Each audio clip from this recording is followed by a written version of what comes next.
it's another day in America, I guess. The President of the United States this morning offering condolences to the wrong city and refusing to point out the simple fact. And it is a simple fact. I mean, this goes back to a 1997 study that was published that has been repeated over and over and over again, that while America has roughly the same crime rate as the UK, as the Netherlands, we have massively higher levels of death. Why? More guns. The more guns you have, the more deaths you have. It's just that simple, number one. And number two, you know, yeah, he called out white supremacy and said this is an evil thing, but, you know, he read a teleprompter speech after Charlottesville, Virginia, too. You know, you can't take anything this guy says seriously. And you know, wait a couple of days, and he'll be back to his white supremacist rhetoric, because it's what he thinks is going to get him reelected. And if he doesn't get reelected, he's probably going to go to jail, and so will his family. And you know, this is a cornered rat right now. So somebody wrote him a nice speech, and he read it with his normal lack of affect, and here we are. But there's a whole bunch of pieces to this that I want to talk to you about today that I think are really interesting. And by the way, welcome to the program. Thom Hartmann here with you, live from Portland on this Monday. I want to start out, first of all, with a speech. You know, originally I was going to play a Trump speech, but, you know, Nate, I think I'm just going to skip the Trump speech altogether. I think everybody knows, we've all heard Trump's speeches, over and over again. You know, the one where he was in Florida and he said, you know, what do we do about this invasion of Mexicans, and somebody else shoot them, and he laughed and smiled and the crowd went nuts. Contrast that with this clip of Lyndon Johnson. Now, this was the week after John Kennedy was shot. The nation was in shock and mourning from a shooting death, the shooting death of a president, obviously. But LBJ comes right out and says, we need to remove this poison. Well, here's the exact quote. You'll hear it in just a moment. He said, let us turn away from the fanatics of the far left and the far right. Now, back at that time, there were fanatics of the far left. I knew some of them, the members of SDS. They had blown up a bunch of buildings and things. And the far right. And the far right back then was just basically saying, you know, impeach Earl Warren. Well, you know, times have changed. But anyhow, LBJ says, let us turn away from the fanatics of the far left and the far right, from the apostles of bitterness and bigotry, from those defiant of law, and those who pour venom into our nation's bloodstream. Check this out. The time has come for Americans of all races and creeds and political beliefs to understand and to respect one another. And then he talks about putting an end to the teaching and preaching of hate. So let us put an end to the teaching and the preaching of hate and evil and violence. And that line gets just, you know, a huge applause. This is Congress. This is an address to Congress. And then he says, let us turn away from the fanatics. And he talks about the venom being poured into our nation's bloodstream. President Lyndon Baines Johnson.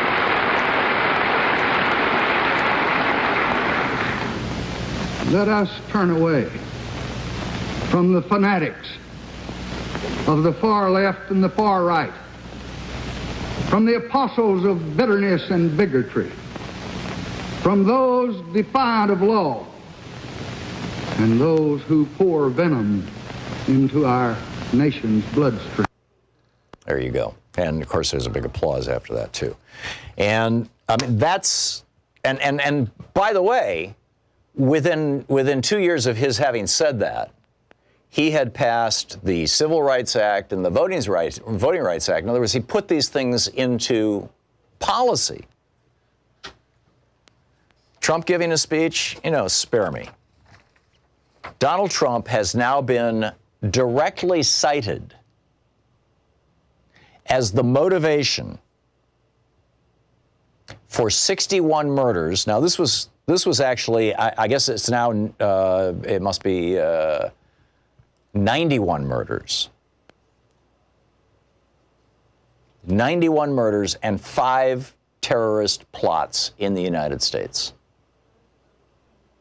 Now, when your president has been cited as the motivation for maybe not 91, it was 61 plus El Paso. We don't, Dayton doesn't appear to be political. So El Paso, I think they're up to,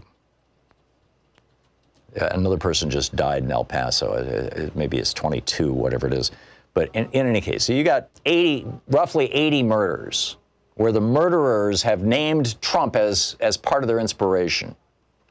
And 5 terrorist plots. When the President of the United States and his preaching creates this, isn't that an impeachable offense?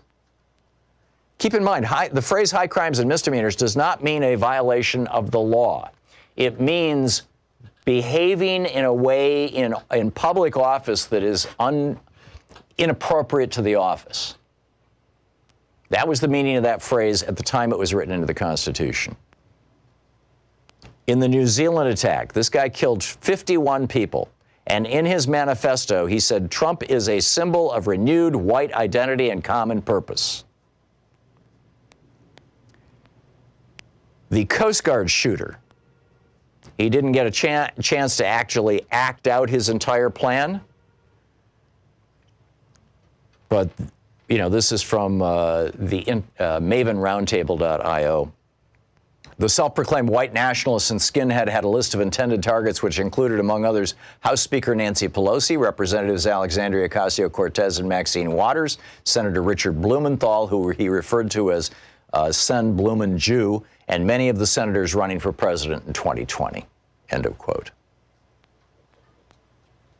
He also said if Trump was impeached, there would be a civil war.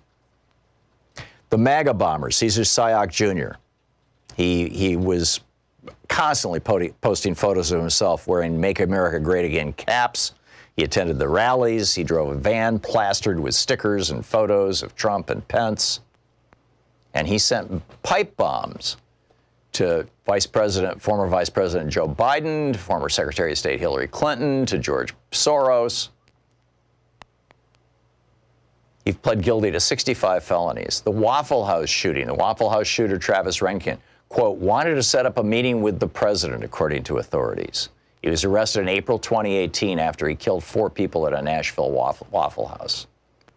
In Quebec, 6 people were killed in Quebec when Andre Bissonnette walked into an Islamic cultural center and unloaded 48 rounds on dozens of men wrapping up their evening prayers. He was, and this is from the New York Times, quote, a socially isolated but intelligent young man who developed an obsession with the far-right mass killers, Donald Trump, and Muslims. Donald Trump has now been cited directly as the motivation or as the what would you call it, validation for somewhere in the neighborhood of 80 murders and 5 terrorist plots. Is it time to impeach him? Charles Blow has a great column in the New York Times basically arguing, it's titled Terror and Policy, Two Sides of White Nationalism, that what Mitch McConnell and the Republicans are doing in the Senate right now, and the Republicans in the House, is essentially the same thing that these shooters are doing. These white nationalist shooters, these white separatists, these white supremacist shooters. The white supremacists want to bring about a white country, an all-white nation, rapidly. The Republicans in the House and Senate are trying to bring about an all-white nation slowly, relatively speaking. But in both cases, as Charles Blow writes, their goal is to, quote, maintain and ensure white dominance and white supremacy. The policymakers, Blow writes, believe they can accomplish with legislation in the legal system what the terrorists are trying to underscore with lead. In the minds of the policymakers, border walls, anti-immigrant laws, voter suppression, and packing the courts are more prudent and permanent than bodies in the streets. The El Paso Manifesto says The Democrats are nearly unanimous in their support of immigration, while the Republicans are divided over it. But at least with Republicans, the process of mass immigration and citizenship can be greatly reduced. This is from the manifesto of the guy who shot up El Paso.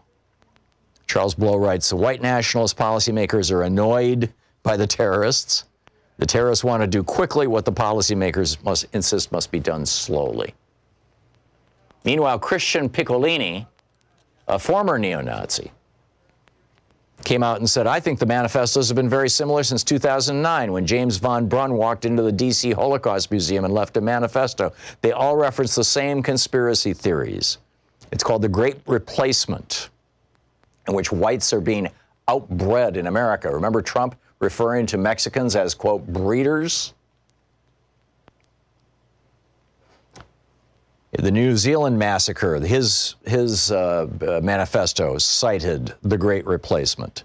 Tim McVeigh cited this, and the Turner Diaries. That was back in 1995 when he killed 168 people. And then a member of the press says to Beto O'Rourke,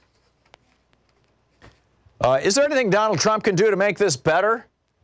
And Beto O'Rourke says, what do you think? You know the beep he's been saying.